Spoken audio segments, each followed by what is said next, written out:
Hello everybody, welcome back. Today as well we have got you another video. In this video I'll show you how you can simply go ahead and add promo code on Walmart app. But before that, please do make sure to like our video, subscribe our channel, and without any further delay, simply gonna go ahead and step into our video. For that matter, what you're gonna do is simply gonna go ahead first access a particular Walmart app in your mobile phone. Once you have done so, this kind of interface gonna appear, right? So let's say you do have one product, any product that you would like to add into your cart.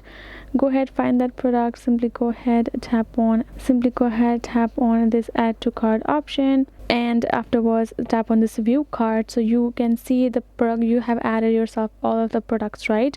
Afterwards tap on this checkout option, and now you're gonna have to enter your credentials. Afterwards, in the checkout section you will find this option of your products info, quantity, and the payment section. Here in this payment section, if you scroll down to the bottom, you will find this option called add a promo code for some of the discounts of yours.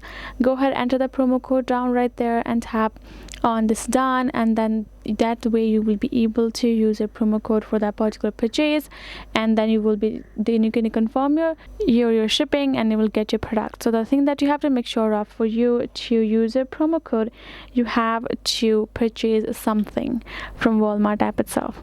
That is it, guys. Hope this video was helpful to you all. Thank you so much for watching, and I'll see you guys in our next video.